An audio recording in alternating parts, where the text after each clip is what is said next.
You're watching Morning at NTV.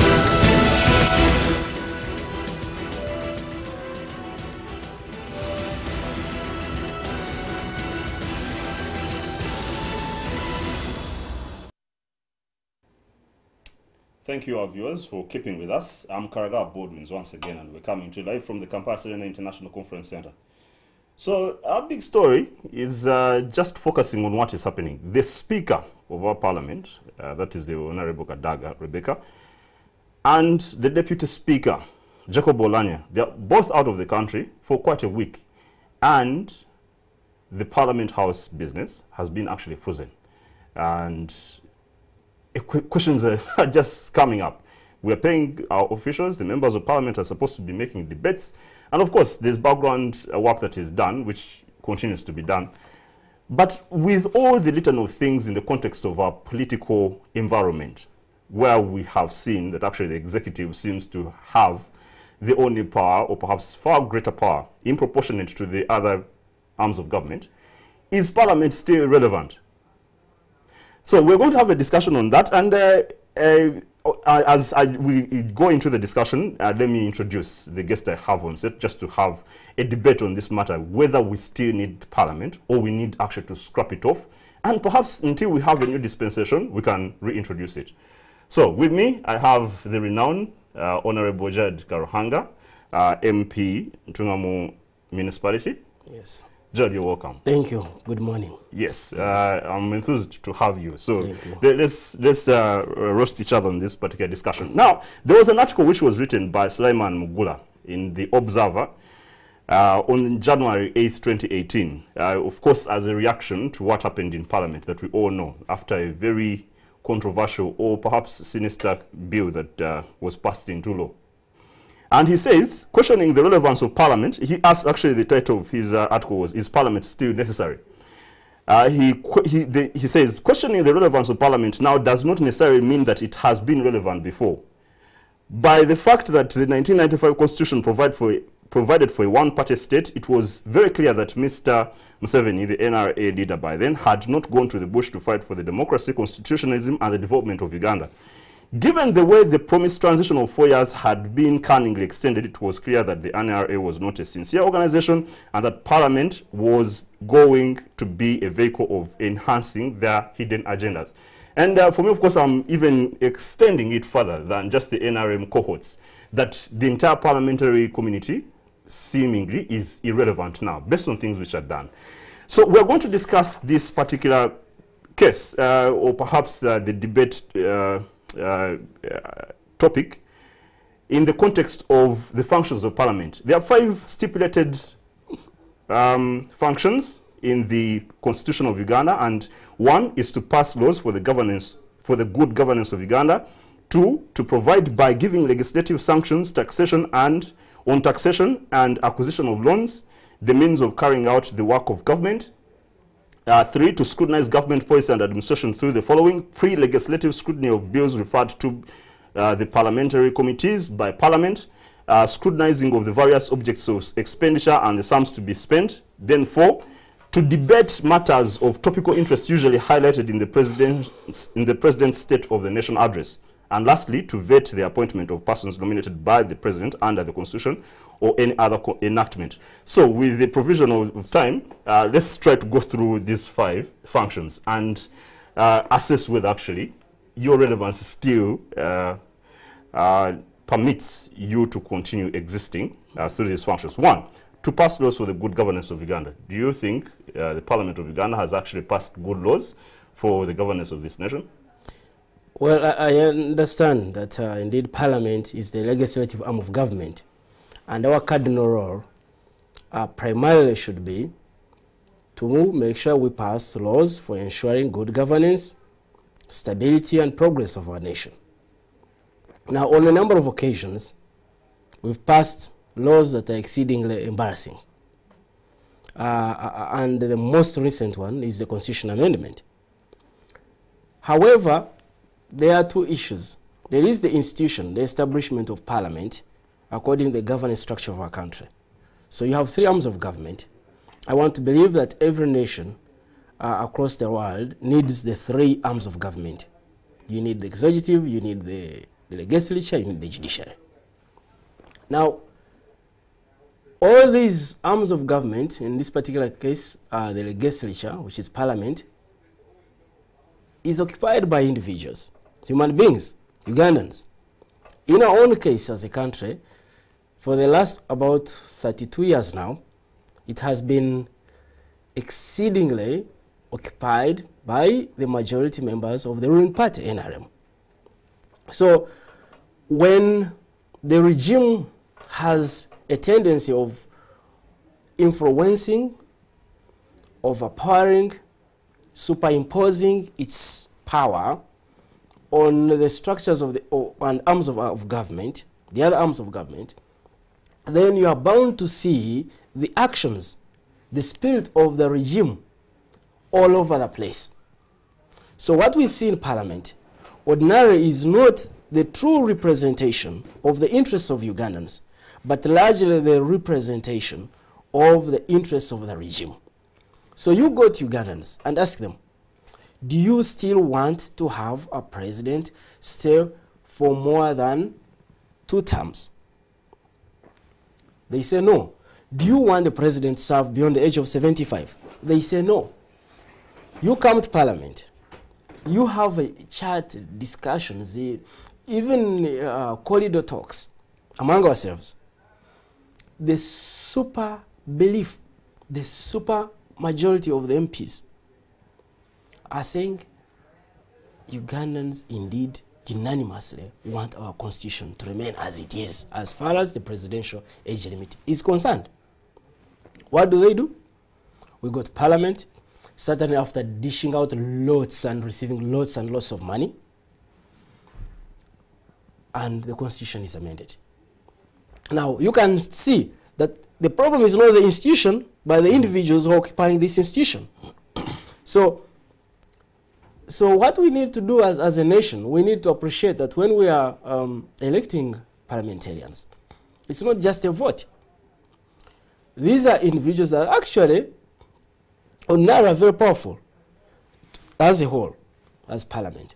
Because you can imagine, one, we pass laws. That means we can pass any law in this land. It's only parliament mandated to do so. Two, but you pass laws which are representative of the interests of the regime, not necessarily majorly for the people. They are not people-centric laws. Exactly. Exactly. So on that function one, I think with your argument, we cannot say we still maintain Parliament the way it is, even if you're saying that representation is a good principle. So I think on function one, Parliament needs either to be suspended or to be taken out of this particular current era of politics, until further notice perhaps when we have a new dispensation. Do you agree on that or not, before we go to the next function? You know, even you also need to look at the legal framework of our country. The Constitution does not actually allow a recall of a member of Parliament by the constituents, apart from when the member of Parliament becomes absent for more than 15 consecutive sittings.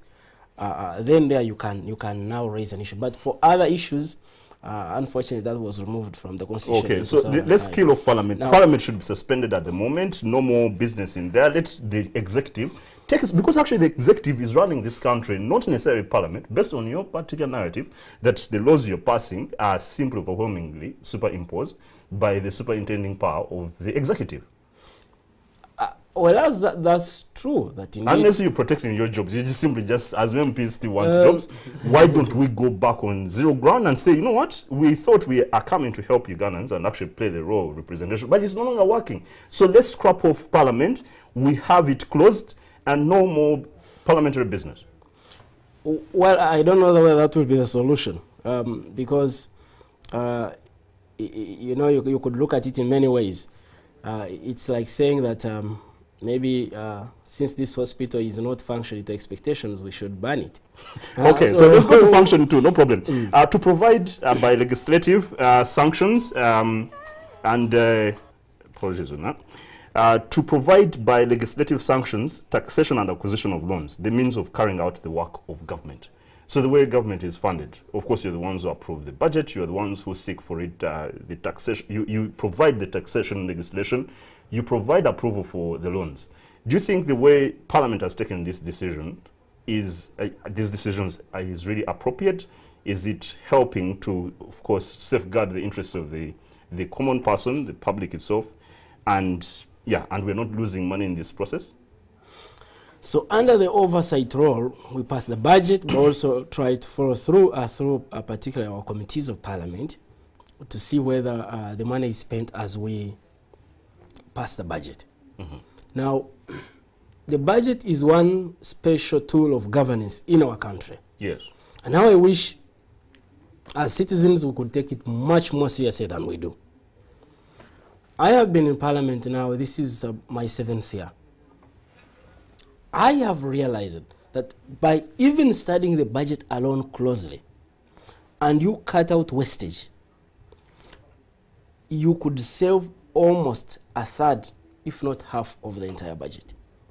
The money that we spend on workshops, on public vehicles, on very unnecessary administrative expenditure, on even ghost workers, you put all these together. And then you also look at the value for money and look at the priorities. You realize that if we took this much more seriously, again, not representing our own parties, but the interests of the people, because there are situations that you find are very, very disturbing in Parliament. We largely all come from humble areas. Our constituents are humble people. Our constituencies really need serious interventions in terms of causing development. Now, we come to Parliament and say, let's agree this year that the medical workers, the doctors, nurses, and midwives, this year, let's find ways of reducing on the other areas that we think are not very, very urgent and so particular to our people. And we at least for this year, we deal with that. The spirit around Parliament, in committees, is all in agreement. In fact, even the debates, the initial debates, then a caucus is called. Either sit in Entebbe or in Shankwanzi. The NRM caucus. Yes, the NRM caucus. Or at the Prime Minister's office. And the very members who were so passionately making serious presentations and debating in a very critical, turn around and say, we've been informed, now we are more informed that the things should be carried out. This is the way. We can't find money for health. And they keep asking yourself, so if you can't find money for health, what can you find money for? A very disturbing example is hepatitis B. So you say we can't find money. And initially they said, okay, if we provide about 10 billion shillings for 2 or 3 years, and with the support even of the international community, we could get the entire country immunized. And I'm very passionate about this because I have seen and I couldn't even believe that even after losing a member of Parliament because of hepatitis B, still that didn't seem to be an issue and a priority for us. So the government says, oh, we don't have money. We can't find money for immunization. A few weeks later, we find over 19 billion shillings to distribute among members of Parliament to amend the Constitution. Where are our priorities? True, and I think that reinforces my assertion that because the members of Parliament, besides the executive, are part of the problem, and to some degree also the opposition MPs or the independent MPs, they are all bundled up all together because the prioritization for getting the salaries and your emoluments increased is embedded in there, making sure that you serve the regime interests. That by the time they throw in supplementary budgets, they are also, sanctioned. So if I would suggest, can Parliament rebel and say we close shop because we are being abused, we are being superimposed on ideas or interests that are not ours, and let the caucus, that implies of course that the independent MPs, the opposition MPs, withdraw from Parliament, leave NRM to rule this nation in its own kind of Herculean manner, so that the public gets to know the distinction, the line that has been drawn. But if you continue participating in the same rotten system as you are lamenting, then it makes no sense. We close Parliament, or some of the people leave Parliament and protest and say this is no longer an institution that really is valid to. Just lastly, as a comment on this particular bit of providing oversight on. You know, at some point, I could also and let me first make a disclaimer. We wanted to have Chris Obore on the show, but he's also out of the country. We invited an NRM leaning thinker in that regard that can be able to defend, or somebody who can be able to defend the veracity and the need for the continuity of Parliament, but they were not available. So that's why I'm having a discussion with Honorable General Karahang. Yes. So I sit in on the Public Accounts Committee, and I have had a chance to peruse through the Auditor General's reports over time, and also get to know lots of other evidence that what happens in government. At one point, I also thought, actually, I shared the views that I thought we make these reports. We say, for instance, the following, because they have committed real or indeed atrocities, economic atrocities, they should be fired and prosecuted, and our money is recovered. 1 year after another, hardly is anything done. So at some point, I also started thinking, maybe we are wasting time. But you know, you cannot say that.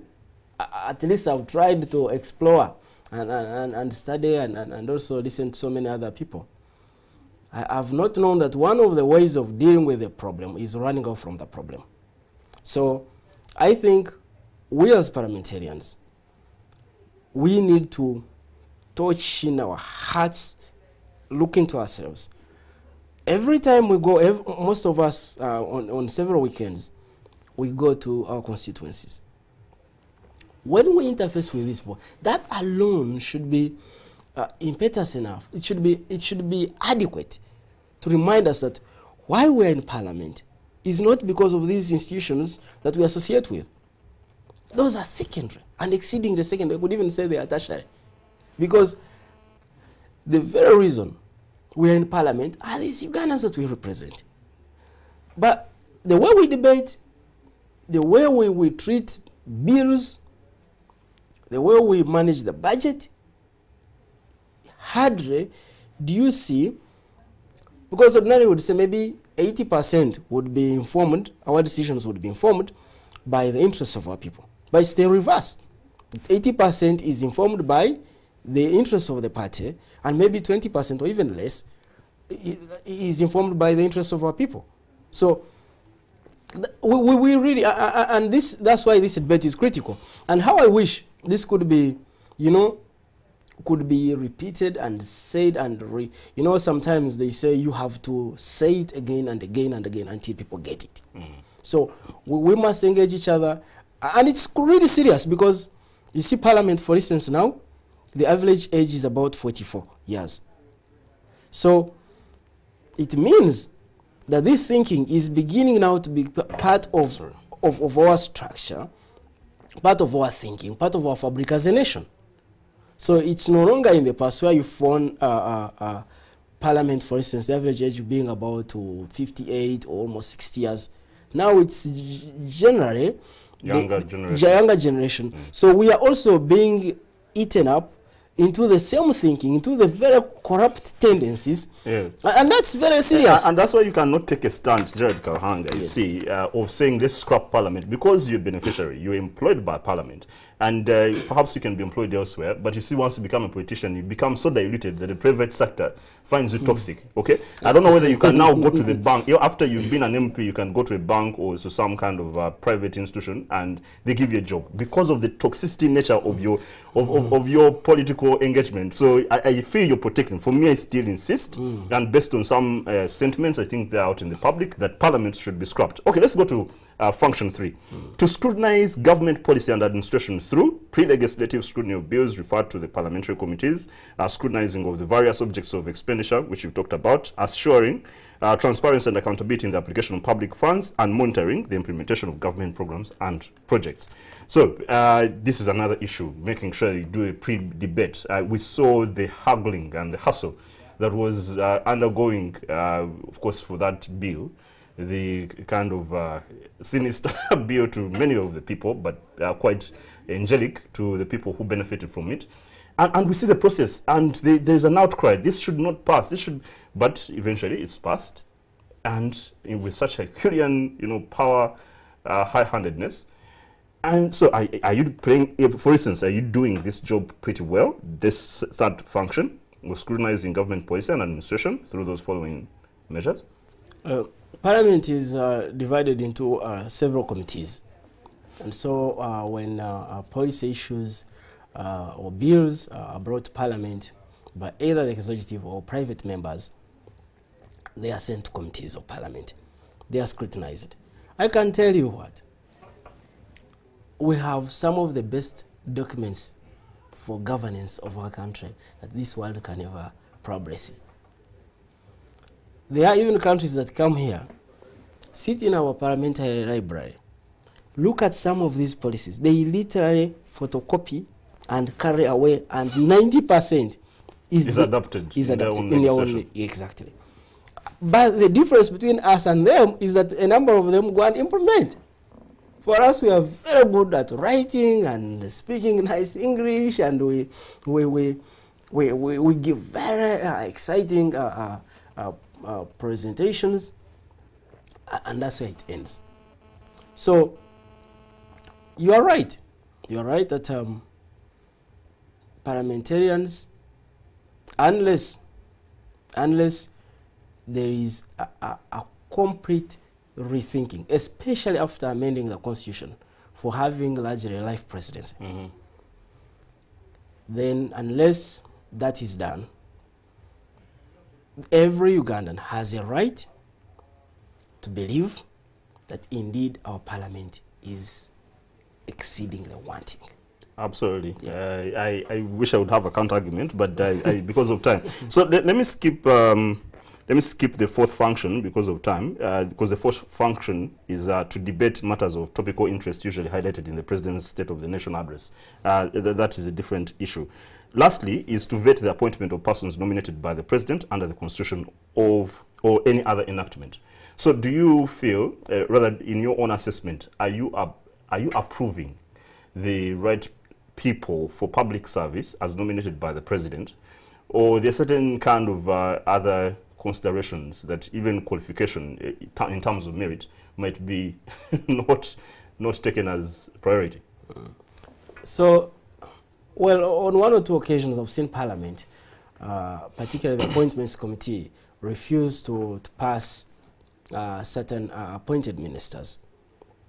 And that was a plus. Like Sebagal, I think, or yes. Sebagal, the former mayor of Kampala. Yes. And actually, even this very term, there were a couple of them. Now, that sent some message. However, there are still fundamental mistakes we are making. For instance, our legal framework would not expect a serving military officer to serve in cabinet. That wouldn't be, even you can't even imagine it. Because what is supposed to happen? That you're a cabinet minister, and because ordinarily the army is supposed to salute the cabinet.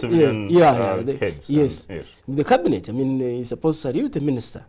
So you're going to find this man is a general, and then this one probably is a lieutenant general, a major general. So ordinarily you would think that a lieutenant general is supposed to salute a full general, but then this one is a cabinet minister. So it just causes drama. But it's much more serious than that. That's just the tip of it. The seriousness that it causes is that executive, you see, the separation of the three arms of government was not in oblivion. The idea is that you check each other.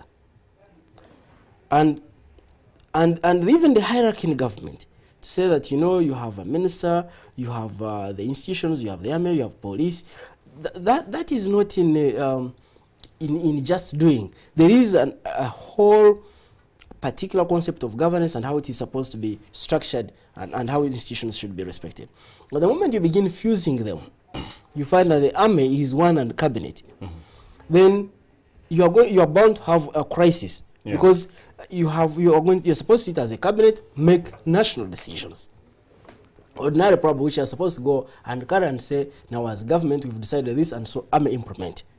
But now you have the army here. So the army they're going to say, wait a minute, these people actually are going to, they're about to pass this particular position, which is probably very dangerous or very difficult for all of us. So you are bound to have friction and confusion. And so, but again, it's the spirit of the regime. That's how they operate. It's the chaotic concept. You know, you get mandazi, you mix it with the G-nuts, and then you have peanuts, and everything is just thrown in there. And as long as it makes sense to the people. Even, to those who benefit from it. Yeah. So, Jared, unfortunately, because of the shortness of time, let us stop this engagement on this particular matter right now. Yeah, I know you are a profound enthusiast, and you're an inspiration to many young people. But some of us are saying, I think we should be done away with Parliament. Parliament should be scrapped. But we wish you the best in the continuity of your job. Thank you, our viewers, for keeping with us. We are still, we advise that perhaps you go online and have a chat about this particular proposition. Should we scrap Parliament? Because it is becoming literally irrelevant and dysfunctional. And then perhaps we reintroduce it in a different dispensation. Thank you. I'm Karagawa Baldwins, and we will continue this programming after this short break. God bless.